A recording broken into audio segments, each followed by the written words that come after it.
Good morning, it's Alex Woods here, financial mis-selling litigator, and this is the question that a number of insolvency practitioners may be pondering in their spare moment or two. I'm going to simply, quite quickly, canter through the issues in order to try and give you a relatively simple, quick summary answer to the question, should I be doing anything about interest rate swaps at the moment? Okay, I think the first thing to say is that the interest rate swap is likely to be of quite a high value. I spoke to a company yesterday that's processing an interest rate swap of around £90,000 to £100,000, and he has far more experience than I do of the banking sector, and his view was that was quite a low value. His view was also that and I hear this not just from that source, but also from another law firm stroke claims management service company that assists consumers with interest rate swaps, that the banks have started to settle interest rate swap claims or come to an agreement with people who have alleged to have been missold interest rate swap claims, but not that they're not giving them the full compensation, and there's very likely to be consequential losses on top of that £90,000 to £100,000 in a myriad of different ways, which I will, as I say, I will come back to the issue in a much bigger, more comprehensive video bulletin. But for now, I'm just counting through the issues. So, 100,000, and if that's a low value interest rate swap, let's say typically 150,000, and then consequential losses, you could be talking about quite high value claims. So in a way, that's the first thing to knock off if you're considering, well, I've got this debtor client, he was a sole trader or private individual, ran a small business, this sort of thing. He says he's been missold an interest rate swap. And don't forget, if they've been sold an interest rate swap, in 2005, 6, 7, 8, typically the periods of time that we're looking at, he is likely over the last 4 or 5 years to have racked up quite high losses as a result of interest rates dropping through the floor. So that's the first thing to say. So on the second thing to say is, what about the limitations issue? Is there any urgency required if I'm an insolvency practitioner? Is there anything I really have to do now? Or can I wait, for example, for the results of the FSA's full review of 40,000 odd interest rate swaps that the main banks, around about 10 of them, have agreed that they've been selling and that may have been missold? Now, the answer to that question is, I actually think, and if you listen to no other part of this video posting, I urge you to listen to this part, that there is a significant risk of the Limitations Act hurting the chances of an interest rate swap claim being successful in the courts. Now, there's only two, I would say, key cases, judgments that have come down that deal with this issue.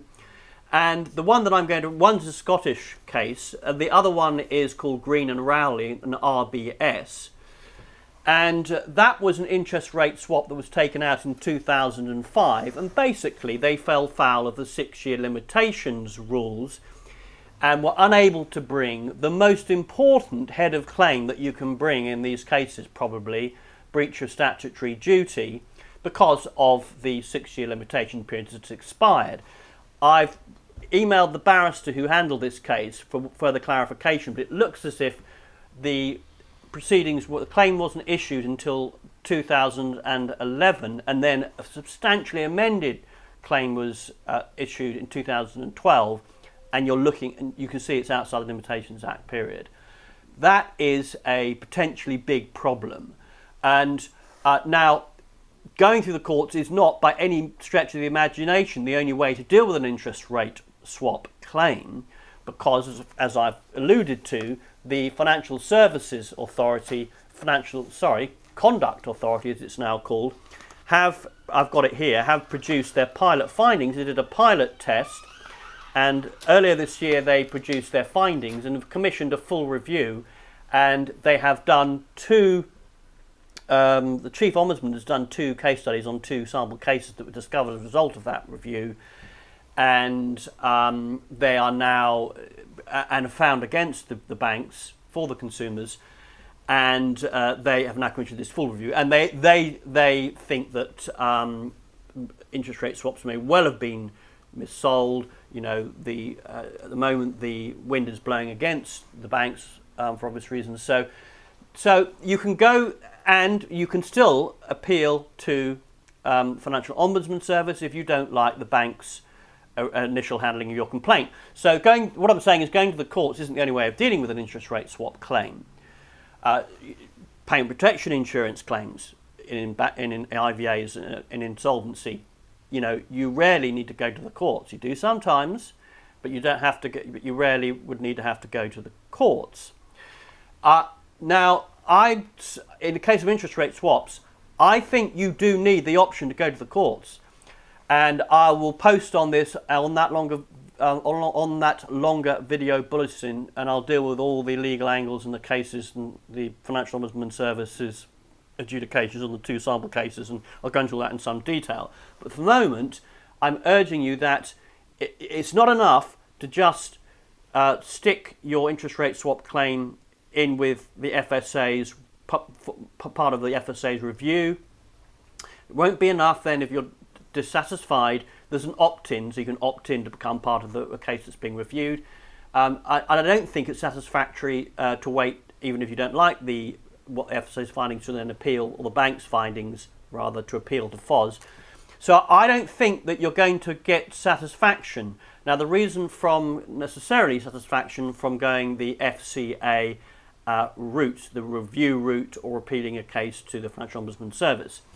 And the reason is because 2 key reasons. One, the quantum, the losses in these cases can be very substantial and could have actually caused the client to go into the IVA or bankruptcy in the first place.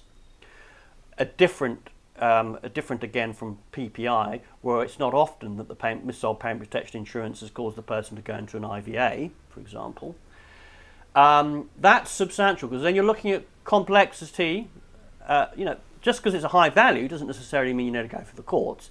But because there's likely to be complexity around the quantums of the claim, and I'm backed up in that view by the reading that I've done, in which the banks are settling some interest rate swap complaints, but only at a base level.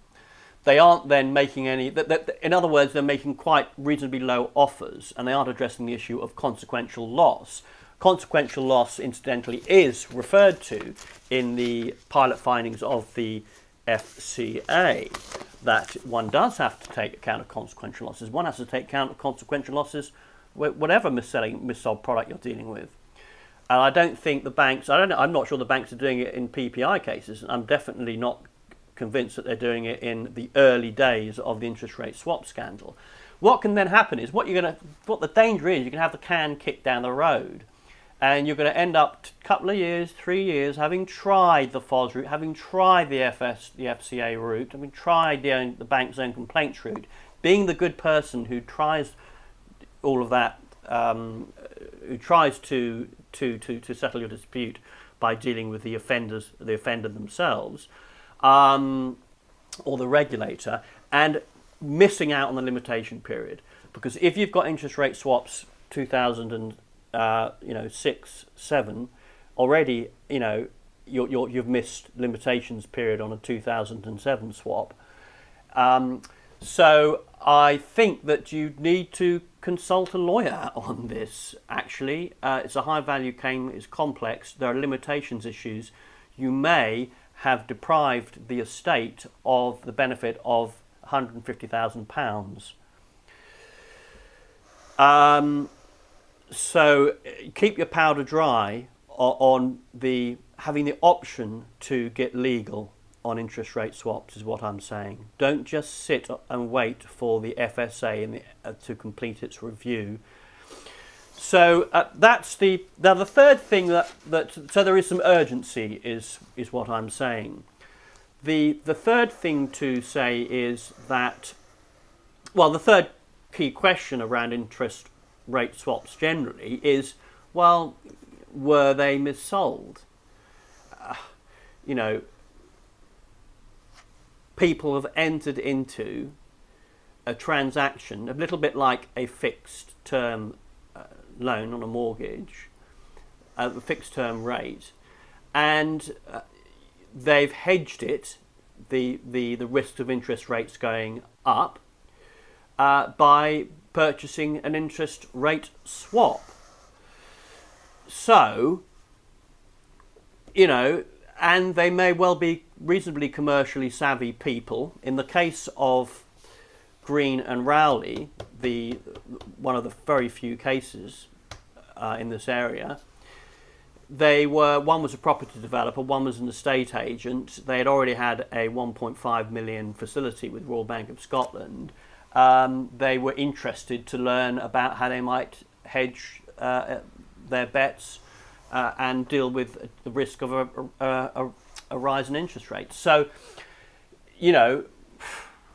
what's all the fuss about? Were these sold? Well, there's two things to say. I think the first thing to say is that as far as the FSA are concerned, whatever you feel instinctively about mis-selling, the FSA's findings are, quite comprehensively against the bank. Figures of 90% of the 40,000 may have been, well, not of the 40,000, but they took a pilot batch of a couple of hundred odd, I think. Up to 90%, they identified breaches of the regulatory framework, the ICOBs as they're called. So, and as I say, their chief ombudsman also, in two sample cases that he looked at, found comprehensively against the bank and that the products had been missold. And so, as far as the regulator is concerned, yes, these products, have been missold. Now, as far as the law and the courts are concerned, well, the banks have got excited, apparently, by two cases, the Scottish one and this one with the estate agent and the property developer.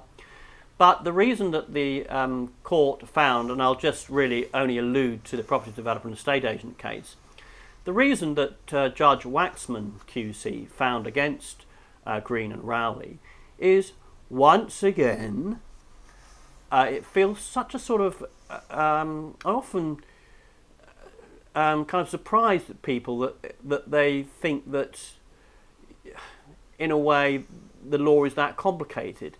I mean, if you read the facts of that case, you can see that Green and Rowley were quite sophisticated. The attendance notes taken by the bank representative who sold the products were very comprehensive. She was clearly a very scrupulous lady. She gave evidence that they had, wanted to learn about this product, eager even to learn about this product and how they might hedge their outstanding loan requirements with the bank of around 1.5 million.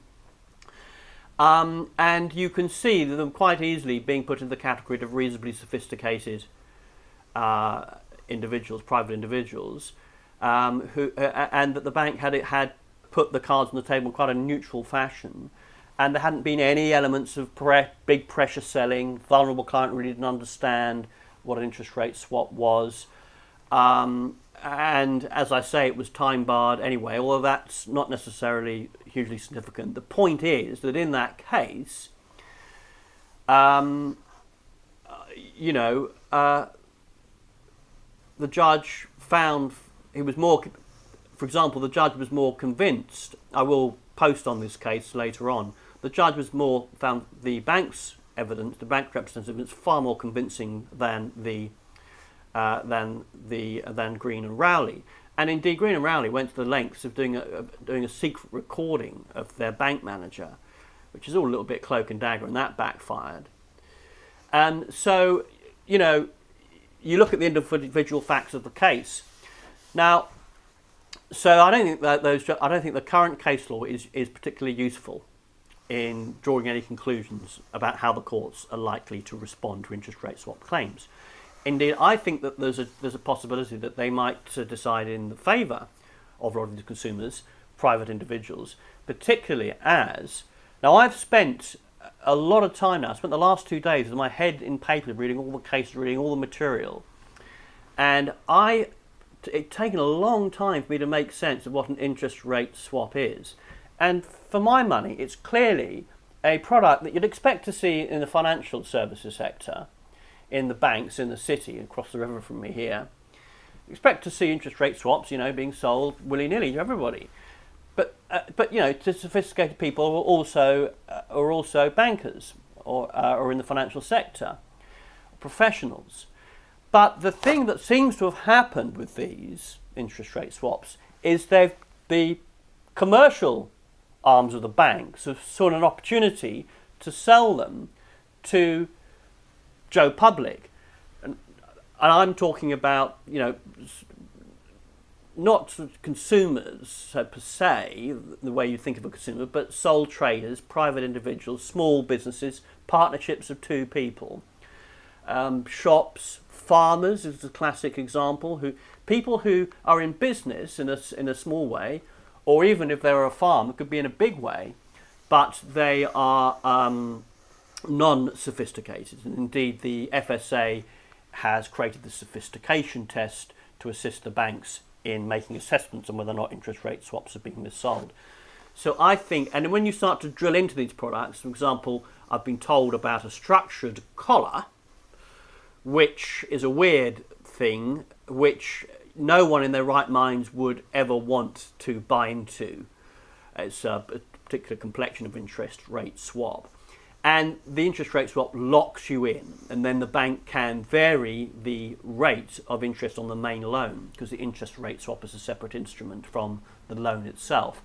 So there's some quite oppressive elements, potentially oppressive elements to these interest rate swaps. And it's quite likely that over the past 5 years, banks struggling to shore up their balance sheets, they've put up interest rates, and individuals who are not sophisticated have been trapped and have suffered losses of over £100,000.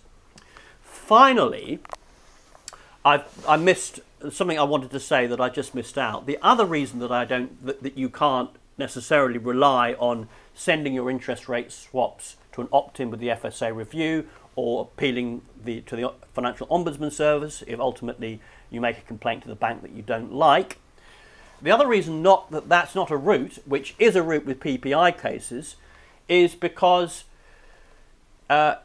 interest rate swaps of over 2 million, where the business has a turnover or a balance sheet of over 2 million or over 10 employees, then, or where the value of the claim is less than 150,000, you can't access FOS at all.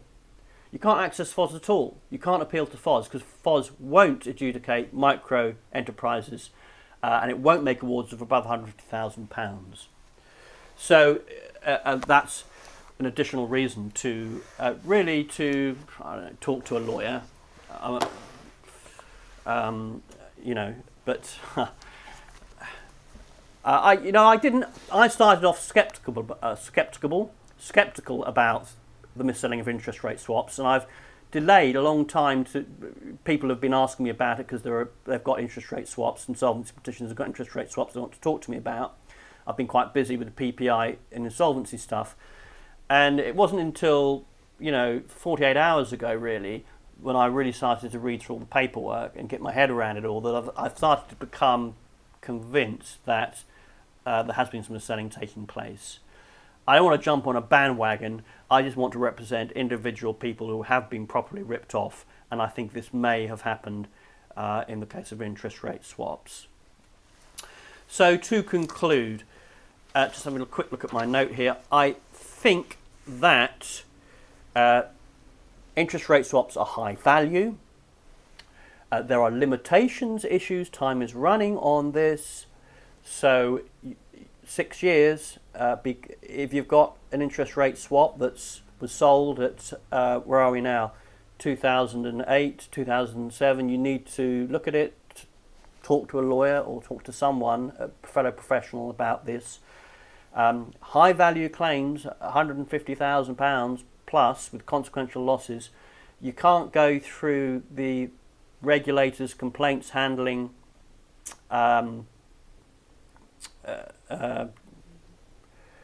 system. I don't think sitting and waiting is going to be the right thing to do here. And I do genuinely think that if they've identified 40,000 interest rate swaps sold by 10 of the main banks, and that 90% of the ones that they reviewed showed mis-selling, then instinctively I feel that this product is a strong likelihood this product might have been sold in substantial quantities. Okay, thank you very much. I will post more comprehensively on the case law, and I will also do a bulletin to try and explain what an interest rate swap is. 2 further video bulletins I'm planning to do over the next few weeks. Many thanks for listening in, and this is Alex, who is a financial mis-selling litigator, signing off.